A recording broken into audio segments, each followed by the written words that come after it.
I do. All right. Yeah. Did it make you feel like you want to say I do. And these, this book I'm holding is absolutely beautiful. 99 Tips for Your Wedding. This is a lovely book. You know, very girly book, but I like this one tip that I'm looking at.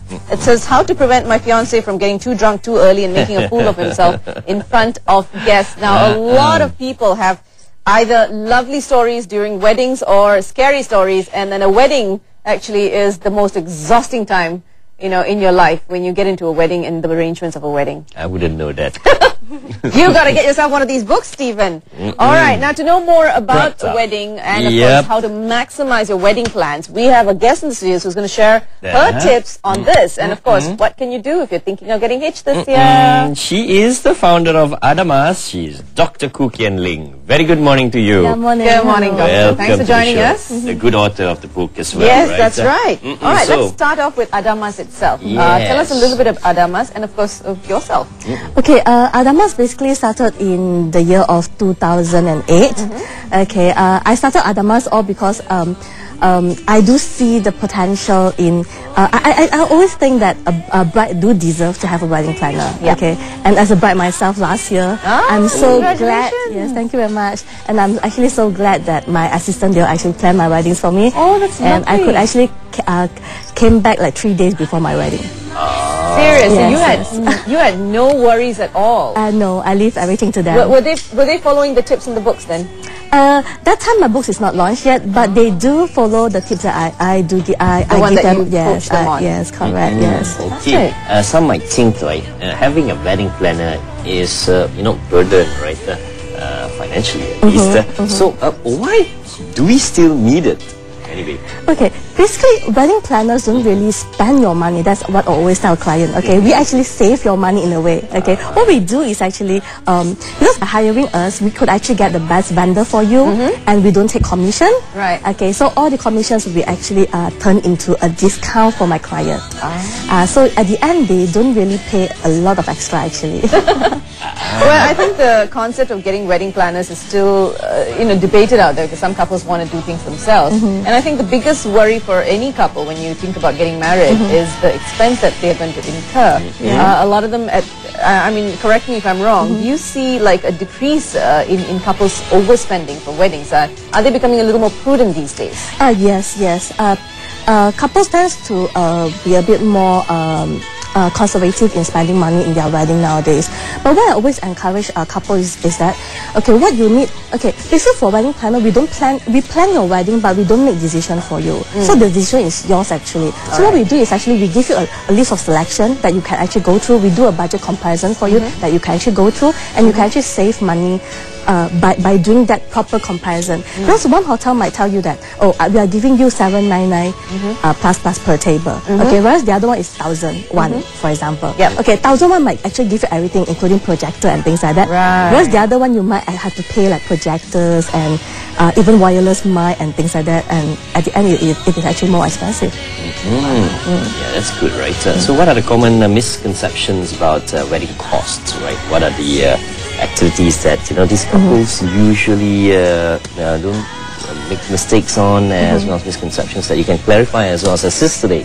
Okay, they always, number one is they always think that wedding planners spend a lot of their money. In fact, we actually save their money. Okay, that's number one. Number two is that there are actually more grooms who are actually involved in the planning rather than bride. Yes, I do actually have groom that actually comes to me and tell me that, hey, I want to give my fiance a surprise. Can you actually add that in, and I'll play piano and things like that. Yeah, that's actually very sweet of them. Yeah, brilliant. So there you have the involvement of both the couples. Now let's talk about this book I'm holding.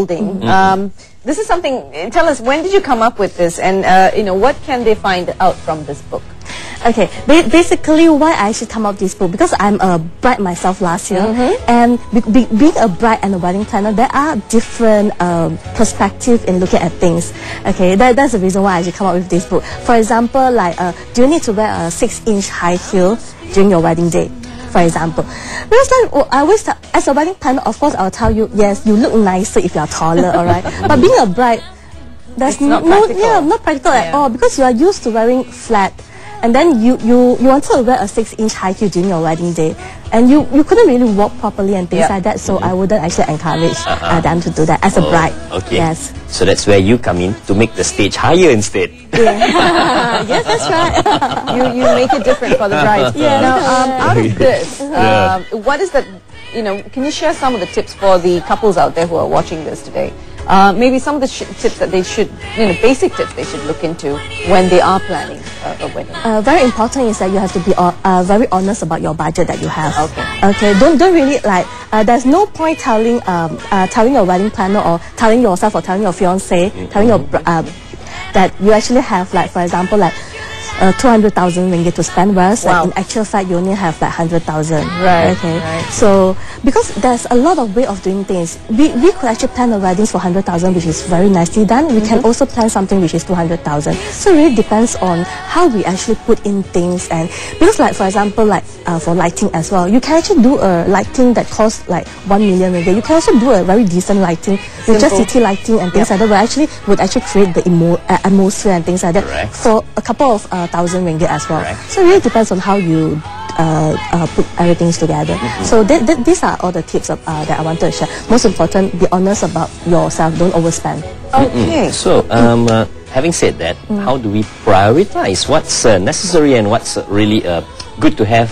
What is a must-have? And what's a need and not a want? What's a want and not a need? Yeah, exactly. This is the first question that I always ask the couple. Okay, what do you really want? Because there's nothing which is, I would actually say that is a must in your wedding. What really you want for your wedding? Because some of the brides years later, they just wanted to have a designer gown. Although their budget is like not high, whereas they wanted to have a designer gown. So what I would try to do for them is that I'll try to squeeze in the designer gown for their budget, whereas the rest of the thing, because everything else it has to be total up to 100% of the budget. So everything else we will try to adjust to fit into the total budget.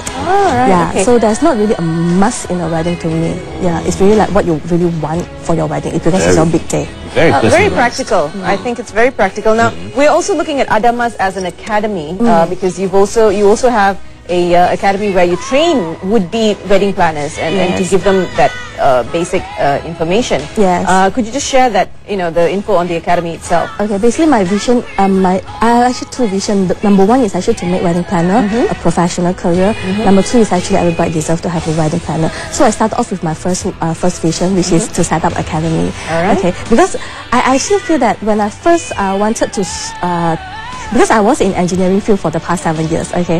So when I actually go into wedding industry, people actually say that, oh, what a waste. You've got a doctor in the front and it's a waste, Yes, and then they say, are you sure that you are still in? Until now today, I still have professors from Italy, France, that they want to hire me so much, and they are still asking me the same question. Are you sure you are still in wedding industry? Do you want to go back to the academy and things like that? Then I'm like, okay, well. So to me, it's that wedding planner is just like any other consultant. So you be treated as just as any other consultant. So what I actually encourage my students to do is, you have to do as a consultant. Don't take commission. Do from A to Z as what you promise. Okay, have a proper office. When client wanted to see you, they come to your office and they sit down and discuss with you like a proper consultant.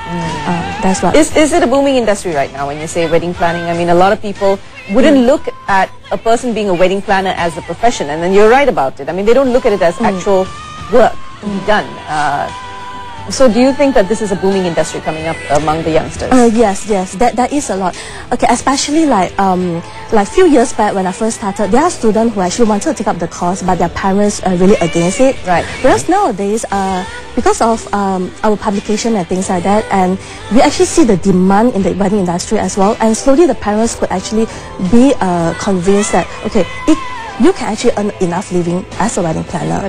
Yes, and because we also launched our franchise at the same time, and our franchisee, our franchisee could actually get a very good income in the future.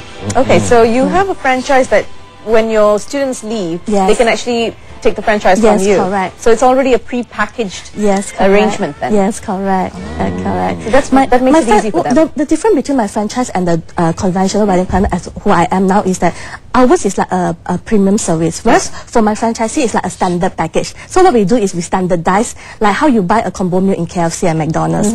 Okay, we standardize everything into a package. Okay. We have specially designed team. We have pre-selected vendors. So what they need to do is they just select from the package. So like for example, a 20,000 package, that's what you need besides your food and your venue. That's what you need to pay to get everything else. And you get a team wedding, you get the wedding planner service, you get the actual day coordination, and you get everything, including like photographer, MC, and so on.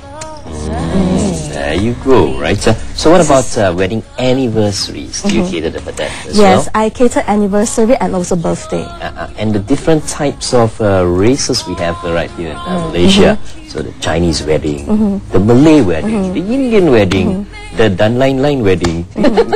Which one do you specialize in? How do you get yourself out? Yeah, but to be honest, for example, like Chinese wedding, okay, because for us is that when we train, that's the question that always arises when they ask me, oh, do you actually teach Malay culture in your wedding course? Whereas to me is that wedding planning is about a planning of the whole event. So it's not so much about the culture, the tradition. When you need the culture or the tradition, you can actually just go and do research on it. That is sufficient. So to me is that doing different type of races, as long as I have the passion in it, I'm willing to learn, yes, I can pick up the tradition and the culture for all different type of weddings. Yes. Well, just echoing on what you mentioned, since you are, churning out wedding planners, future wedding planners, what do you see are the qualities that maybe a good wedding planner should have? That's also the first question that I always ask the potential student. Okay, are you an organized and a detailed person? All right. Okay, because being a wedding planner, you need to be able to organize all the data together and to show it to your client. Do you like doing that? Because I do have students that is really good in marketing, whereas at the end of the course, they actually told me, oh, I think I need an assistant to do a paperwork for me. Oh no, okay. So, which means that they can't be a very good wedding planner. Yes, correct. Which is not a problem. But they could run the business. They can run. They can hire, because they have the passion, they can hire someone to do the paperwork. All right. But now, going back, Dr. Khoo, to couples out there, what is that one advice you would give them if they're thinking about getting a wedding planner? Where should they go? I mean, there are lots of wedding planners out there. I mean, these are little mushrooming businesses coming up. So what is the one thing they should look out for if they are thinking of hiring a wedding planner? Okay, first of all, when they hire a wedding planner, the first main thing is that whether they like the wedding planner themselves. They need to have the personal attachment to the wedding planner. If they like her, it's easier to work together because that wedding planner will actually last for like 6 months to a year. Okay. Number 2 is that it is good to actually ask the wedding planner for some testimonial. Number 3 is actually to ask the wedding planner whether they have any, for example, they have any credibility and things like that, whether they are properly trained. And number 4 is actually to ask them what they actually, what type of service they actually provide. Okay, like for us, we actually show them the whole PowerPoint, as in what's the steps that we actually do. Like for example, from wedding analysis to wedding concept to wedding do to wedding action, we show them all the steps and the samples that we have done and things like that. That is very important. All right. Beautiful. All right. So once again, you were mentioning about the tight budget, right? That's possible as well, right? To have a tight budget, but at the same time, a decent, beautiful wedding. Yes, that's right. But how we actually tackle this is that we actually launch our franchise. In order to have a lower budget, what we could do is actually to standardize the package. Because as us franchisor, we actually use volume to actually negotiate the best price, the best service that they could provide. And that's how we actually lower down the package price to provide to the majority of the bride. All right. I'm looking at this book because, I saw very interestingly, besides the fact that you've given them a whole load of interesting ideas on what to do for your wedding, you've also got something called honeymoon tips. Yes, you actually move from planning wedding and into the honeymoon. This is very interesting. And what else? There's a it stops there, right? It moves on there too. It goes from there. Okay. Now, where can someone get this book, Doctor? Currently, we can actually get it from Sunflower at Ikano Station, which is Ikano. The other one is actually Garden of Senses in Damansara Perdana, and all the Klinis Kopitiam, and of course also in our HQ and all our franchisee. But now I'm actually approaching the big bookstores, as in Kekokuniya, Borders, and so on. So hopefully it will be soon in all the big bookstores as well.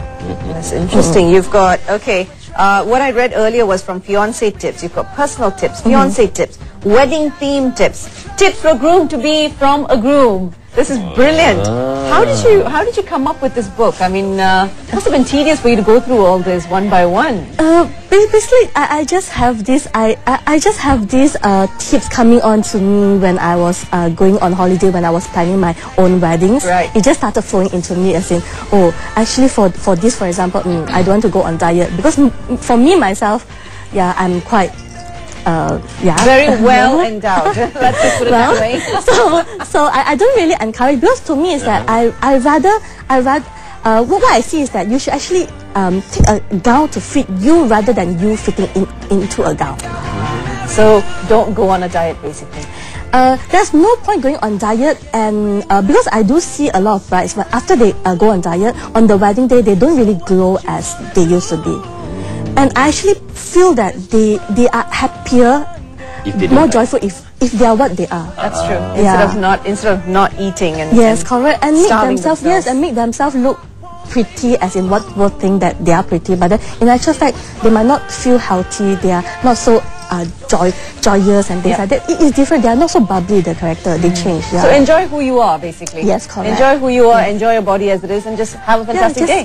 Just enjoy. Right. And leave the rest to the wedding planner. There you go. Yes. And whatever can be done, we will try the best to do it for you. Whatever it cannot be done, just leave it as it is. That's true. So what's the most funny request that you've ever had? Funny request. Oh well. Horse carriage, helicopter. That one is actually, it actually happened. That one not so much. Funniest request so far for me is that they come to me and they say that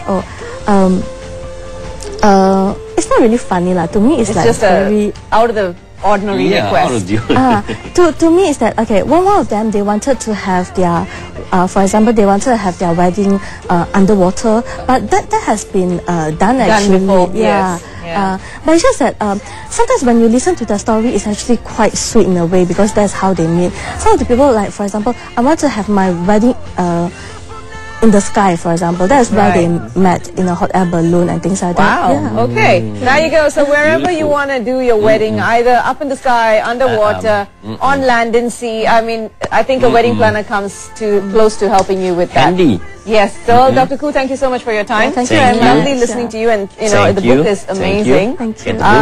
Get the books. Yes, it's available at most of the places that she's mentioned. But of course, we're hoping that it'll get into the bookstore, so it's easier access for everyone.